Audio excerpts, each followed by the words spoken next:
Hi everybody! Welcome back to my channel. Today, Tim and I are doing a marriage Q&A, and so I am just gonna basically be reading off all of the questions that I was asked on Instagram. And for those of you guys that posted a question, thank you so much for doing that. I got a ton of questions. I'm going to be starting with the questions that were asked first, but I'm going to definitely be answering the questions that were asked the most as well, because there were several questions that were asked multiple times. So I wanna make sure that I'm answering the questions that you guys really wanna hear. So Tim's gonna set a timer for 30 minutes because this video could be like 6 hours long. So we're gonna just go ahead and start that timer and action. Okay. So I'm gonna be reading from my phone the questions, and then Tim and I can just answer them as we go. So I'm gonna start with a question that I was asked several different times, and it is basically this: how do you handle cooking in your home with being a vegetarian and your husband is not? So I get this question very often by a lot of you guys. First and foremost, I have to say that you have to find the right person and be with a partner that is open to your lifestyle. So I picked a really great man that has always been so supportive of me. And if in the beginning he wasn't supportive of my vegetarian lifestyle, that would have been a deal breaker for me, because I was vegetarian way before we met. So he has always been great. And yeah, and you have to, it's a two-way street too. So if she was vegetarian and judged me for eating meat or anything like that, it also wouldn't work. I mean, you have to have an open perspective about other people's lifestyles. So first and foremost, that's most important. True. So we're definitely on the same page as far as each other's diets and our choices of eating. But for meals, basically, I will cook a dinner for the whole family. And if Tim wants to add a meat to it, that is totally up to him. I never cook meat for him. And actually, Christmas Day, I cooked meat for the first time in years, you guys. So that was a big one for me. But for the most part, he is okay with cooking. Actually, I feel like you prefer cooking. I wouldn't want a vegetarian of 15 years making my meat products. So, so I will be both at the stove, and I'll be cooking like a shrimp or a chicken or something like that I'm adding to what she's making. So she may be making a pasta or a stir fry or something like that. And I mean, it's pretty much how we would cook even if you weren't vegetarian. I would cook one thing and she'd cook the other, and then you just mix them together at the end. And I don't put the chicken or the shrimp or the meat or whatever in hers, and you just add it to yours. Just add it on top. Yeah, so for example, if we're making pasta, like I'll make the pasta dish and then I'll plate everything, and then Tim will go ahead and throw his shrimp on top. And then if we are having burgers, he will be grilling up both my veggie burger and his burgers. And he actually has a designated space on the grill for my meat. Basically, we have it down pretty well, and Tim doesn't mind cooking, and sometimes he'll cook for me, and most of the time I'm cooking dinner because he gets home right around dinner time. But for the most part, we're good at keeping it separate and then just combining things as needed. Okay, so the next question is, how often do you have date nights, and what are your favorite activities to do together? So for us, we actually, I will say, don't really do date nights very often, especially since Benson has been born. Actually, we used to do date nights all the time before we had our child, but our parents don't live like super close to us, and we don't really have a sitter that we prefer to use. So I will say it's like once every 6 months if it's just the two of us. We do go out a lot with Benson and go out to dinner and stuff, but it's not like a date night. Yeah, I mean, we have a lot of, you know, stay home date nights where I'll bring home dinner after Benson's down. We'll have, you know, a glass of wine with, you know, dinner. It's not very common that we have our parents come out to watch Benson like overnight while we go out. And we went to a movie one time last month. We went to dinner, you know, the night before, you know, a month before that. But it's not very common that we get to actually get out have a traditional dinner and a movie type of date night. Yeah. And our favorite activities together? Eating. Yes, we both love food. I would say we used to like do a lot more. I feel like since we've had our child, like as he's getting older, we're able to do a lot more now. We love traveling, as you guys probably can tell with some of the vlogs that I've done in the past. Like we went to Thailand. We're planning on another really big vacation this year. I don't think we're gonna reveal that yet, but it's gonna be a really good one. Another thing that we love to do is dance. We haven't really gone out and danced in a while, but like I personally love to dance. It's like one of my favorite things ever. But because our 5-year anniversary is on March 21st, we are going away for 3 days without Benson, which is like terrifying and exciting all in one. That feeling is just, I'm so excited, but leaving our kid for that long, like he's definitely in good hands. Both sets of grandparents are watching him, so we are so lucky to have them want to watch him, and they're really good with him too. So he'll be comfortable, but it's just the fear of the unknown and never doing that before. But we're gonna go out and dance. Yeah, we're gonna dance. We used to live right on the beach, and there was a bunch of bars and not clubs, but like a lot of places to dance when we were dating in the first about 5 years of our dating, and now we get to bring that back. We get to go back and dance and be kid-free and have a great time, so we're really looking forward to it. Yes. Okay, this is a good one. What has been the biggest decision you have had to make together? I mean, I think it's buying a house. I was gonna say buying a house is a life changer. You know, that's one of the biggest purchases you'll make your whole life. Yeah. And we decided to move away. We moved away from where our parents live and where we grew up. I was thinking that the biggest decision for you was getting our first cat.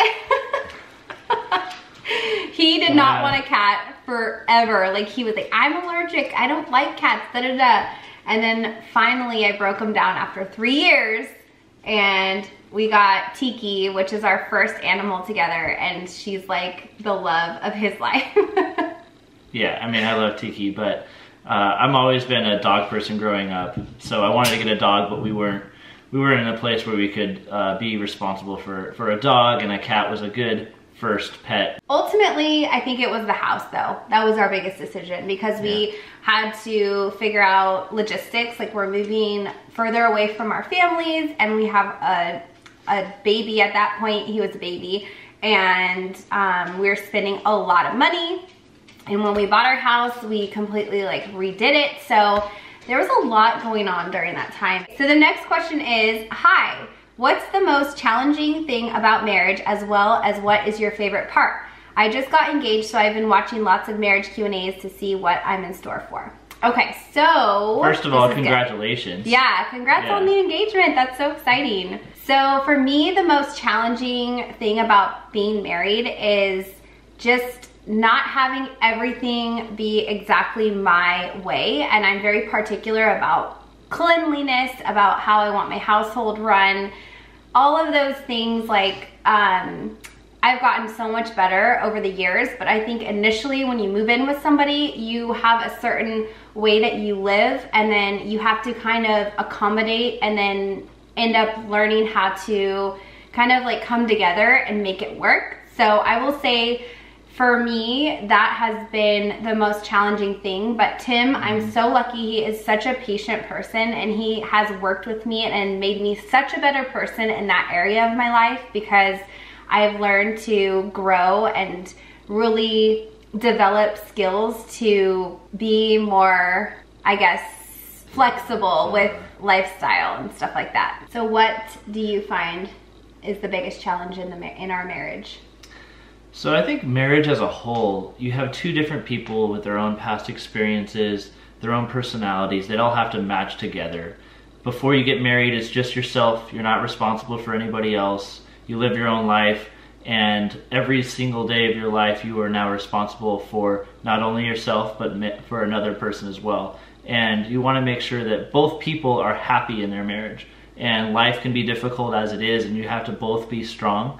One thing that both Katie and I do really well is be strong for the other person. So when she's having a really rough day, or we're going through something together, for example, she might be down and I have to be strong for her, but it works the other way as well. When there's something where I'm the one that's just being down, she's going to be the one that's strong for me. So that can be a challenge, but it's also a blessing as well when it's done correctly. Okay, so I'm gonna let you answer your favorite part of being married now.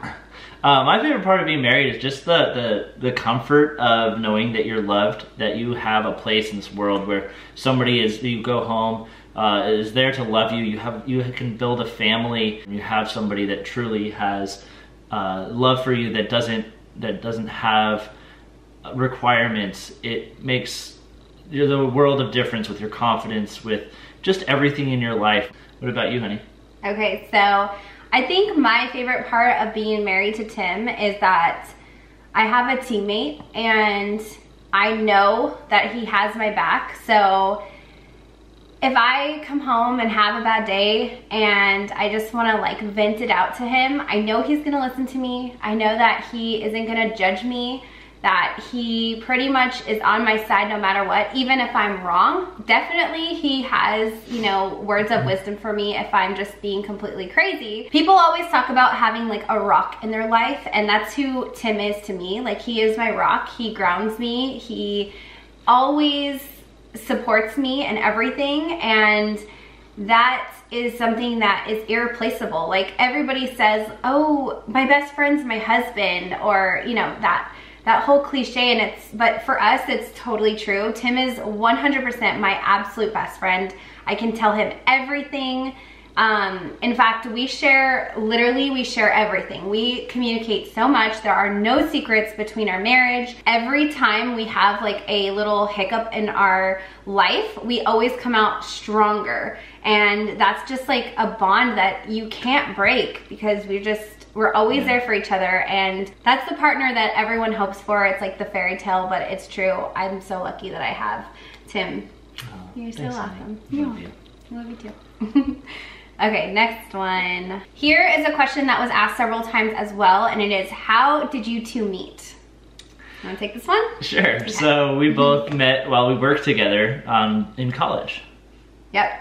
Yeah, we worked together, but it's a funny story because I had just gotten out of a 5-year relationship, and I was single for about, I don't know, like 9 months, and Tim was in a relationship. So like when we worked together for probably, what, 2 years? It was probably about 2 years. But we like literally were we weren't even friends at the beginning. Like, we just would see each other from time to time and say hi, but it was like so platonic. It was funny. Like, I could tell you right now, never in a million years did I think I was gonna end up with Tim. Me neither.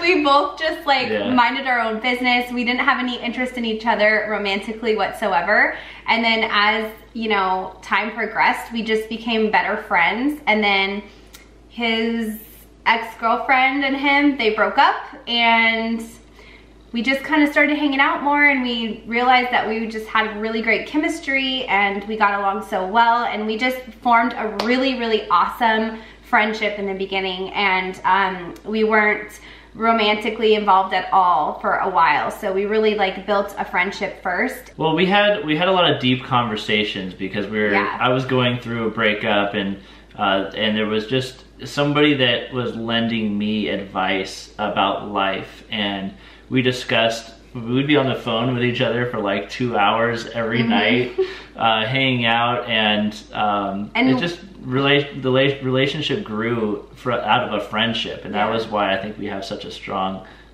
marriage still today. So this person wrote, I want to know about your proposal story. And I think there were a few other questions about our proposal, and it was actually fantastic because Tim did an A+ job. So I have been looking forward to the actual proposal for so long. I bought the ring long before I actually had the opportunity to propose. And the reason I couldn't propose right away is because we had a trip to Hawaii planned, and we were going to Kauai actually. And so what I did is I made a treasure map of this beach that we were planning on going to. Well, let's hold on.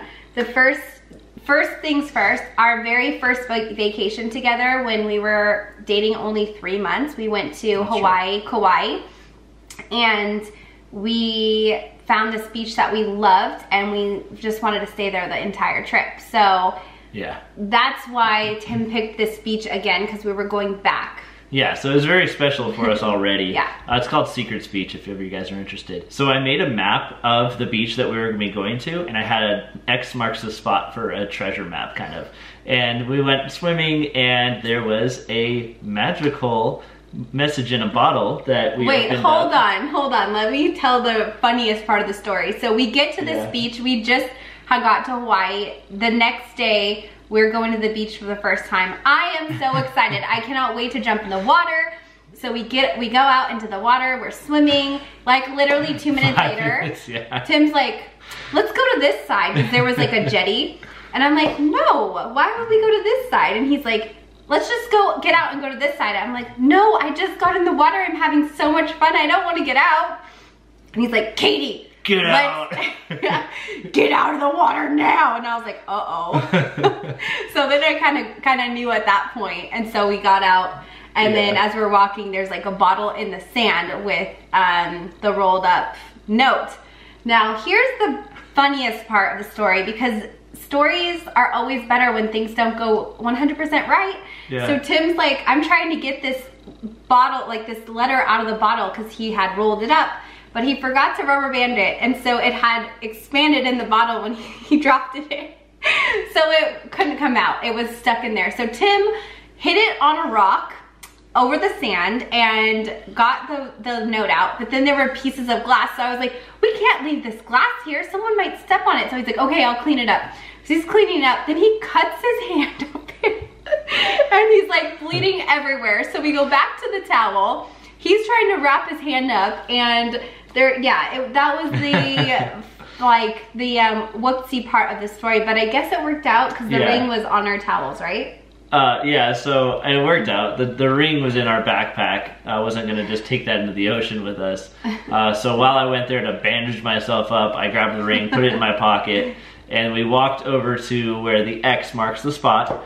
And we couldn't find it, and we're looking around, and Katie's like, I don't know what I'm looking for. And I was like, well, I do. And I got down on one knee and proposed, and Katie gave me a big hug, and I was like bawling my eyes out, hugging him. I never looked at the ring because I was so excited and happy. And then finally, after like literally 3 minutes of hugging him, he's like, do you want to see the ring? I'm like, oh yeah, I do. And so yeah, that was quite a magical proposal, and in Hawaii no less. So I mean, it was perfect. It was a dream proposal, and yeah, it was pretty good. It'll be something I'll never forget. A quick question here. I think we have time for like 2 more. So a quick one is, a lot of people wanted to know what Tim does for a living. So I am the Senior Client Success Manager for a digital marketing software company. Yes, very complicated stuff. It goes over my head quite often. So the next question, and I think this is gonna be the last one, is, what was your husband's initial reaction when you told him you were going to start a YouTube channel? How many additional kids do you want? So for the first question, Tim's the one that encouraged me to do YouTube. He had been pushing me for like years to start something. He definitely has a lot more faith in me than I have in myself, and he saw potential in me where I just never knew what I was good at or capable of. So he pushed me for years, and I always pushed back. I was like, no, I'm not doing that. I'm content with my job, like and I worked full time. So, you know, it's one of those things where I really got into YouTube when I was pregnant, and I started really watching these mommy vloggers that I loved. And the more I got into YouTube, the more I was like, maybe I could do this. And then Tim just, okay, a little bit longer. Tim just gave me that like extra push, and so I shot my first video, and he was like shocked, like, you actually did it? And I was like, yeah, I did it. And then after that, the rest is history. But he's always been my #1 fan, and cheerleader and supportive person for me, and like just knows that I have strengths in certain areas, so I'm lucky. Yeah. So I know my wife really well, and I know she has so much potential that I just really wanted her to be able to share with others. And YouTube was one of the options. I've encouraged her to do different things, and like she said, it was her watching enough YouTube channels, watching enough YouTube videos to decide, I want to do this. And when she told me that she actually had shot it and that she was going to do it, I was really excited. It was, I got giddy, I got really excited for the future of it, and I just because you didn't know how much work it was. Yeah, it's a lot more work than people think, but I think it's just really exciting. I was really excited at the time, and yeah. Okay, and then the second part of the question was, how many kids do we want? I want 2. I mean, with Benson, he was pretty easy. He's just been the greatest thing that ever happened to me, and so I think both of us are like 2, maybe 3, but 2, I would previously be no way I'm having 3 kids, but now after having Benson, and he's just over 2 years old, and we've gotten through that part of it, like, man, if they're all as awesome as he is, I could entertain 3 kids. Yeah, I think for me, if I have another boy, then I definitely will entertain the idea of a third, trying for a girl, and I'll probably get another boy, but that's okay. I absolutely love having a son. Like, I never ever imagined myself being so just chill and cool with having a boy, but it is so much fun to have a little boy. But I still do want to experience having a daughter as well. So if we are lucky enough to have one of each, then I think we'd be done at that point. But we would definitely discuss a third if we ended up getting 2 boys. However, that is very contingent upon how long it will take us to actually get pregnant. So of course, if it takes us years longer to get pregnant with our second, we might change our idea and just stick with 2, just because, you know, the older you get, the harder it is to take care of kids, because you're just not as energetic, and I already feel like I'm tired all the time. Yeah. And they'd have a larger gap in age as well, right. Benson and whatever the youngest would be, which is important to us. I know that they would still work out just fine, but it is important to us. We want them to be close as siblings. Mm-hmm. There were so many more questions that you guys had asked, but we just don't have time. I wish we did, because they're all such great questions. But thank you guys again so much for participating, and I hope you guys got to know us just a little bit better. If you guys want to see a really funny video, we actually did a pie smash video probably like, what, 10 months ago? A long time ago, like when I very first started YouTube, and it's hilarious. If you guys haven't seen that, you'll get to know us even more. I will link that video in the description if you're interested in seeing us smash whipped cream in each other's faces. I don't think we're ever gonna do that again though. That was so messy. It was fun, but it was a big mess. Yeah. So anyways, I hope you guys liked it. Please like this video, subscribe to my channel, and I will see you guys in my next video. Bye!